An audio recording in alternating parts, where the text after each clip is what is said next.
Hey guys, I'm Amanda. I'm a cruise ship employment specialist. I worked on cruise ships for a decade and then went into cruise ship employment and recruitment services for another 6 years after that. 2 years ago, I started my own company called getalifeatsea.com, where now I help adventurers just like you get paid to travel the world. Today, we're going to be talking about what you should do with your smartphone when you're working on board a cruise ship. So let's dive into it.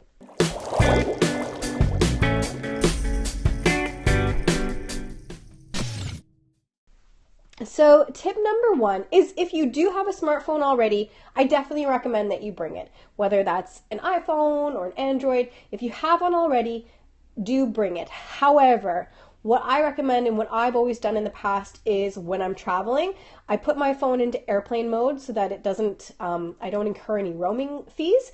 And then what I do is I turn the Wi-Fi on. So that way when I'm in port, I can take advantage of a lot of the free Wi-Fi that is in most major ports. So, whether that's at a Starbucks or just in the port itself, sometimes some cities just have free Wi-Fi in the center of the city. That's how I use my smartphone in that capacity. Now, tip number two is alternatively, depending on where you're based, you could look at getting a SIM card and changing out the SIM card in your smartphone.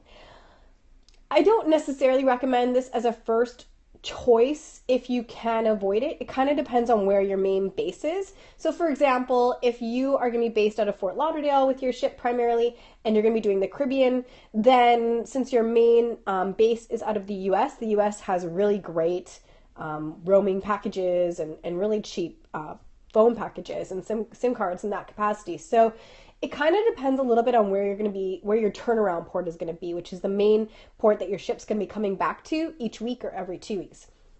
And that being said, if you're going to somewhere like Europe or Australia, where you're going to be, if your base is in Australia and you're going throughout the South Pacific, or your base is in one main city in Europe, but then you're going throughout all of Europe, you're going to have to look at those different packages. But honestly, tip number one is when you just turn that airplane mode on your phone and use it to text through free Wi-Fi or FaceTime through Wi-Fi, it really does the job just as well.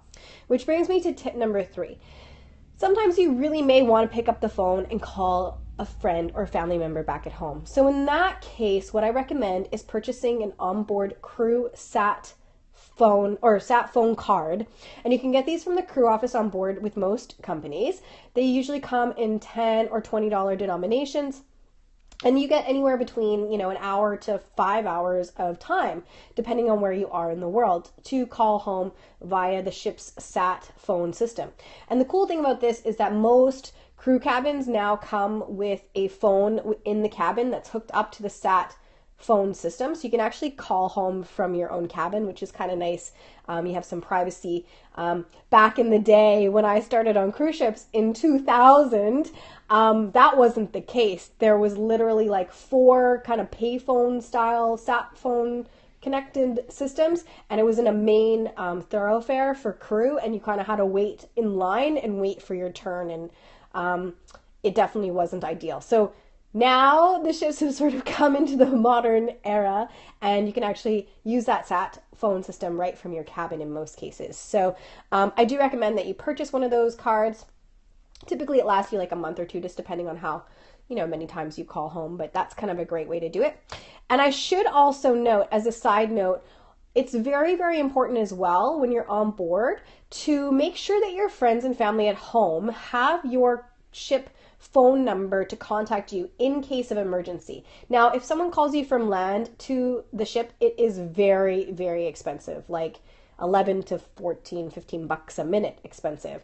But I think it's very important in case of emergency for you to provide that to loved ones at home.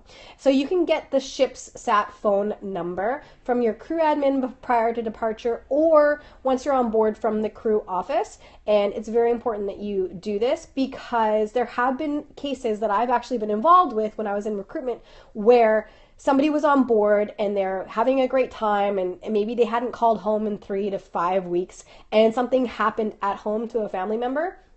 And I, as the recruiter, was getting contacted, and I was trying to get a hold of, sometimes trying to get a hold of crew members on board.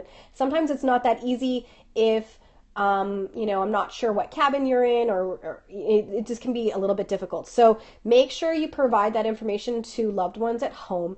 And again, not something that they want to definitely call you every day using, because it's very, very expensive. But in case of emergency, at least they'll have that sat phone number. And once you're on board, you can give them your cabin number in your department so that if they did need to call in case of emergency, they could do so.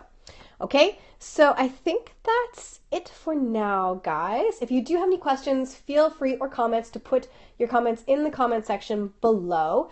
And also, if you haven't already, please feel free to check out my website at getalifeatsea.com and take the free 30-second quiz, which will tell you super quick if a life at sea is for you. You can get that at getalifeatsea.com/cruise ship quiz. And of course, check out my products and services. There's tons there to help you get started on your way to a life at sea.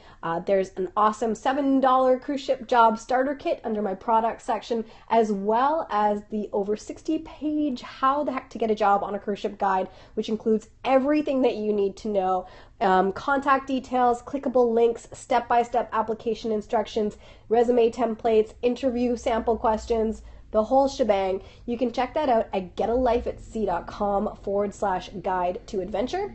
And of course, be sure to check me out on all my other social media platforms. I'm on Facebook, Twitter, Instagram, Google+, YouTube, of course. You can search me everywhere by just putting in Get a Life at Sea. So thanks so much, guys, and we'll see you next time.